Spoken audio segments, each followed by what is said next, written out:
Hi guys, February is PSVita Shoot 'em Up month on my channel. All month I'm going to be playing a variety of shoot 'em ups on the PS Vita and producing videos talking about them, talking about what I like, what I don't like, and today I'm playing Dariusburst Chronicle Saviours on the Vita, which is a very good game. Probably most notable though because of its price, where it's really expensive on the Vita. It's £33. I didn't look up the US price, which is probably about $40, I would assume, something like that. Which makes it probably the most expensive shooter on the Vita. It's also notable because it's got a lot of DLC, which is also pretty expensive. So I'll talk a bit about the game, how you play it, what it's like, and then also talk about and show you guys some of the DLC as well. So this is the gameplay right here that you can see on the screen right now. It is a shooter, so you control a ship, you shoot with the square button, and you've also got some special attacks as well. So you can see there that was one of the zones I've just finished. So you've got the main thing is you're going to be using square to shoot basically, and X will release some bombs as well. There's a variety of modes in this game, so I'll go through each one of them in order just to show you guys what it's like. Through the game you can also have various pickups. So right now I'm actually playing on CS mode, and I'll show you what that's like, but I don't actually have many pickups on the screen right now. But what you can see in the top left hand side of the screen is there's kind of that red indicator with 4 bars, there's the green one and there's the blue one. And so when you're actually playing the arcade mode, you'll be able to get red pickups which basically power up your gun, you'll get green pickups which power up your bomb, but the bomb is what I'm using right now on the screen with X, and you've got blue pickups which add health to your ship basically. So you've basically you can take more hits before you lose a life, which is very useful. This game is really hard, especially as you progress in the game. When you get to later levels, it gets really difficult, and so having some extra health is pretty much essential to being able to get through some of these levels. In terms of kind of high-level opinion of the game, it's really good. In terms of a gameplay perspective, it's great. In terms of the graphics, it's great. It's kind of weird and unique in that the boss enemies are all kind of based on kind of sea creatures. I don't know why. Must be kind of a reason from when the game was originally produced or something. But so it's kind of unique in terms of its look. It's also unique when I show you guys arcade mode, because the screen size becomes much more narrower, and this is because in the arcade, I only know this because I read up on it, but in the arcade it was actually a very sort of a wide screen for the arcade machine. It was across kind of like 3 screens almost wide, and so they've tried to replicate that for the Vita version and for the PS4 version by having kind of a very sort of widescreen look, which doesn't look great on the Vita screen because it's just so small. But I'll show you that shortly. So once you when you finish a level, you then obviously get points, and a lot of the element of this game is kind of high score chasing. But there's a massive amount of content in this game, massive. So in the arcade mode, there are hundreds of levels. In CS mode, there's hundreds of levels, and then you've also got the DLC as well, which adds a lot of levels if you really kind of want to go through it. What I'm going to do is just finish this level, because I haven't finished it before, so I want to make sure that I actually get it done, and then I want to show you kind of a bit more about the different modes available in this game. I do find there's some slowdowns. You may have just seen that right now. There's some slowdown when you move through levels, but generally within the levels themselves, I haven't found too much slowdown. The graphics look really great, so you can see kind of that kind of fast moving screen, similar to kind of Soldner X as well, which had that same kind of feel, and it just makes the game feel and look just a bit more sort of fast-paced and kinetic. It is, I think, if there's a couple of disadvantages to the game, or a couple of kind of criticisms I have for the game, are that it does feel pretty repetitive. So the bosses that you fight are pretty much the same bosses for most of the game, and I think for the DLC as well, that was one of the disappointing aspects there, because there's a lot of DLC and you are playing levels themed around different games from the 80s and 90s, different shooters, but the thing is, you're basically playing this game. You're playing Dariusburst, but just sort of with a different ship skin and with some different mechanics as well. But generally you're playing the same game with the same bosses as well, and part of me was hoping that there would be a little bit more difference and variety to it as well, but unfortunately not. So right now, actually, you may have noticed I've taken a few hits with my ship. I've actually got a pretty much fully powered up ship, because on CS mode you can actually buy different upgrades. You unlock new ships and you can buy different upgrades. So I've pretty much bought all the upgrades, and I'm playing a level which I was struggling on previously, but hopefully this time round I'll be able to get further, just because I've maxed up the ship. And the way CS mode works is you finish a level and you gain points, and then you can use those points to buy a new ship, or you can buy, for the ships you've already bought, you can buy upgrades that last just for that level. So once you use those points for that particular level, you do lose it essentially. You can't use them again. So it is a little bit of a risk reward trade-off, whether you want to use your points and try and for the one level and try and get through it, or if you want to try and save up and buy a new ship. It's not really clear though what the different ships do, which is a little bit unhelpful. So I did on this particular ship I unlocked on CS mode. I didn't know kind of what it was or what was different about it compared to the other ships, but it was the cheapest one and I had the money for it, so I bought it. But I upgraded it before starting this level, because I found this level pretty tricky, so I thought it'd be useful to have some upgrades before I jump into it. And you really do need the health upgrade and the attack upgrade, in my opinion. Those two are the most important, the red and green upgrades. Just because it's so difficult, and you do have hundreds of bullets on screen at a time. And then you also, one of the best kind of defenses in this game is offense. So just taking down these enemies quickly helps hugely. And whoops, I died there. Okay. So guys, let me show you firstly, this is what CS mode looks like. And you can see I haven't progressed hugely far in the game once that map opens up. So you've got different levels, and as you kind of finish a level, you've got branching paths that open up. And then when you go into a level, you can use the ship that they provide you with, the preset ship, or you can choose one of the other ships, and so you can buy one of the ships if you've got enough money, or if you've already opened up a ship, you can just buy upgrades for it. So here I fully upgraded the guns there, and still didn't beat that level, which is a little bit annoying, but that's fine. And so this mode, like I said, I haven't finished it, but it's got a few hundred levels. I think it was 180 levels from memory in this one mode, which is pretty long, and it's, as I said, it's really difficult as well. But the fact that you've got the option of earning points, saving them, using them to buy new ships, actually makes it quite compelling as well. Like I said, one disappointment is you are facing the same bosses a lot of the time, which is a little bit annoying, but not the end of the world. So let me also show you then AC mode. So AC mode is interesting. This is based on the actual arcade cabinet for Dariusburst, which is now the screen is going to change to kind of the widescreen look that I mentioned. And there are 4 different modes in AC mode as well for you to try out. Let me get us to the option screen. So you've got original mode, which is based on the arcade. You've got Chronicle mode, which is kind of a big number of missions, as it says there on the screen. I want to show you guys that one. And then original EX mode, which is like original mode, but just more difficult. Chronicle mode is the really interesting one I find here.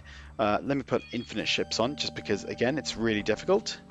And so what you have is you have almost kind of like this solar system of different planets, and you've got literally hundreds of levels here to play through. Hundreds of levels. And within each planet, you jump into a planet and there are levels within them that you need to complete. Now, my understanding is, and obviously I have not completed every single level here, it is huge. My understanding is that when you finish all of these levels, you unlock the kind of the true ending of the game. But it's massive. It's really, I can't see myself ever actually being able to finish it, just because there's so much here. Personally, I prefer the Chronicle mode, the CS mode, rather than AC mode, just because the screen fills up the whole Vita screen rather than this kind of wide mode. But it is really impressive, though, the amount of content that is available in this game. I just wish there was more bosses, or kind of more variety to the bosses, because it just does feel kind of repetitive at times. The levels feel generally quite repetitive, and then having the same bosses as well feels repetitive. But there's so far I've encountered about, say, maybe 8 bosses or so, something like that. And I think there's probably a few I haven't encountered yet, but it's not. But I seem to keep finding and fighting against the same ones each time. And so on the arcade mode, actually, there's a difference kind of slightly to the weapon, where you have this sort of laser. So you press X and you have a laser. And so you can shoot the laser with X, or you can charge it up and leave it on the screen using the L trigger. So let's see if I've powered it up enough. And it's actually quite useful because you can stand behind it, and it just gives you almost a little bit of protection as well. So I put on infinite ships here because just to help me kind of get through this level, or each level, because it is, like I said, it is really hard, this game.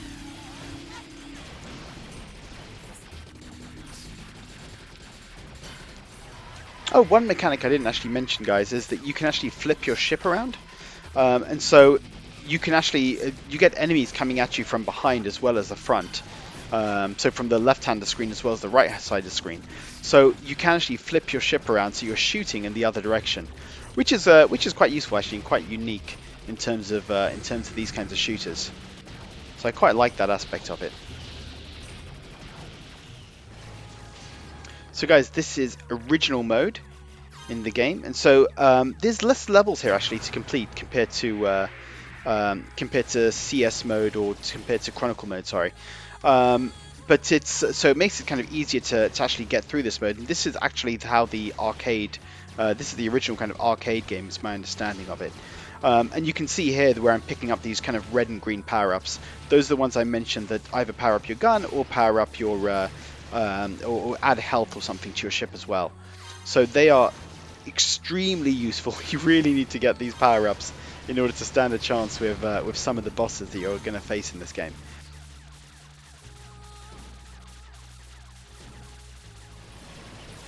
On the Vita, this game is single player, but on the PS4 you can actually play multiplayer as well, which is pretty cool. Actually, I would have loved being able to play this online with people. I think it'd be a great game for that, especially given the difficulty. So it is a shame that you can't play multiplayer on Vita. It is cross-save, so you can save and your Vita version and pick up and play kind of on the PS4, but it's not cross-buy. So you'd have to pay for the Vita version, which is £32, and then the PS4 version, which I believe is £40. So it's pretty expensive. You have to be a pretty dedicated fan if you want to be able to take advantage of both versions of this game.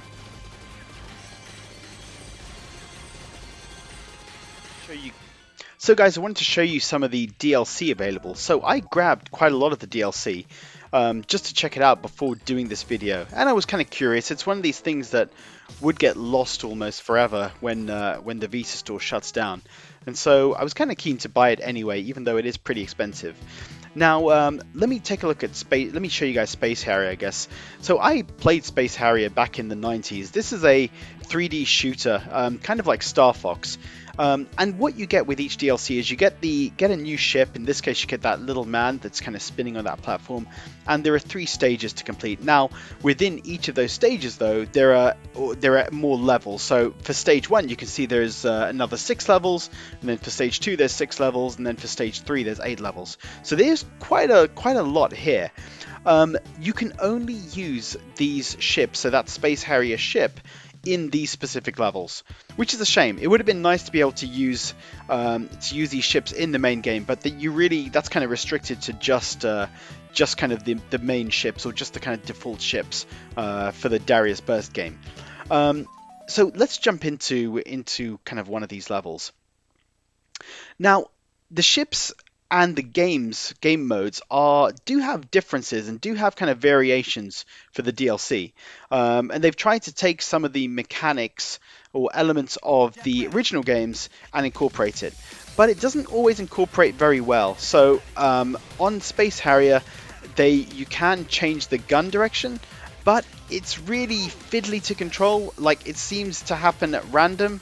Like, literally, I can't seem to change the control. So once I get it in kind of this position, the starting position, I leave it as is. It seems like when I touch the the right analog stick, it changes the direction of the gun, but then it just doesn't seem very responsive. It doesn't always kind of move or change when I want it to, which is a bit rubbish. So, you know, it's not like you want to be able to play a game and you can't actually control the direction you're shooting. So, yeah, I found that was a little bit of a weird mechanic in this game. So, like there, I just changed it by pointing upwards, but I'm you know, I know you can't see me, but I'm rotating the analog stick, and it's just not really moving kind of around. If this was sort of literally 360-degree shooting, that I think would have made a lot more sense, but for some reason they've made it very, very awkward.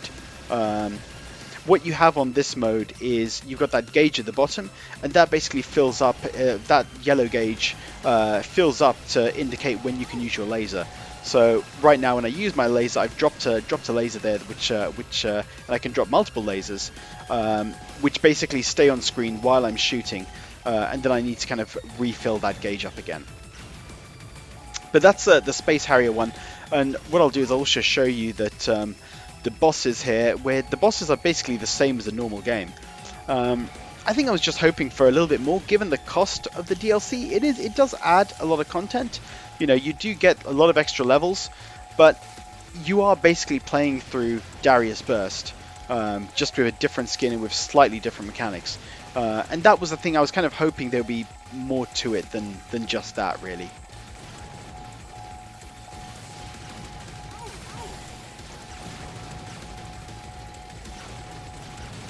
And that's actually the case with, so I think I've tried most of the DLC that I bought now. I bought 3 different packs of DLC, and each one has got three different ships and 3 different sort of games that it's sort of themed on.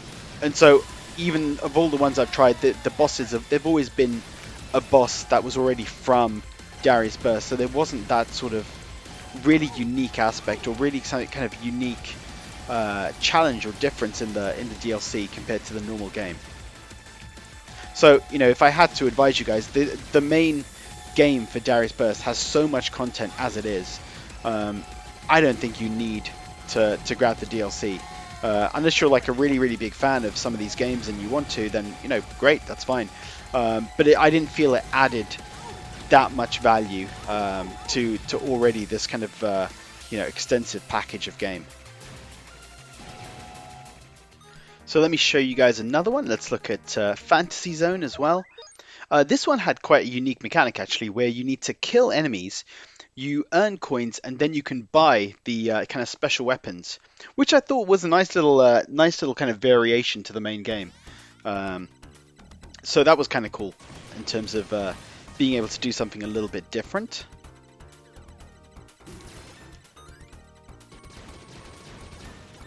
You pick up these coins, and you can see kind of at the bottom of the screen where the I can activate some of the screen, like I just activated those little bombs right there, or I can move it across the screen and use a different weapon.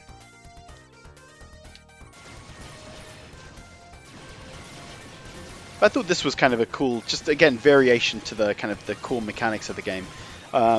It doesn't though change the gameplay. Like the level itself it seems like it's pretty much the same as one of the earlier levels that I already played through the game. You've still got the same enemies, and you'll still have the same bosses. So it's just a little bit of a shame that that's the approach they've taken to all this DLC. Maybe I'm expecting too much, but I thought, given the price, I just would have hoped maybe some different enemies would be designed or something to give it a bit more variety. So guys, this is another level within CS mode, which is the one I showed you at the beginning, which was kind of where you have that map and you're going through and completing levels, buying ships, etc. This for me is the best mode in the game, and there is variety because you got levels like this where you're on this like strict time limit, and you've got other types of levels where they have like special conditions in terms of, you know, there's no upgrades on the level or different aspects that they introduce, different mechanics. Which I think is really good. That's a kind of a really good level of grid mode in this game, probably the best mode in this game, and with so much content, I think it adds a lot of time, a lot of fun. So guys, that is Dariusburst. Hope you've enjoyed this look at this unique and really content-rich shooter on the Vita. Please check out my channel for more videos on Vita shooters, and come back later on in the month as well to see more of my videos for shooters. Let me know in the comments, what are your favorite shoot 'em ups on the Vita? Have you played Dariusburst? What do you think of it? What did you think of the DLC as well? Am I being a little bit too harsh in terms of my thoughts on the DLC? Let me know in the comments, guys, and thanks so much for watching.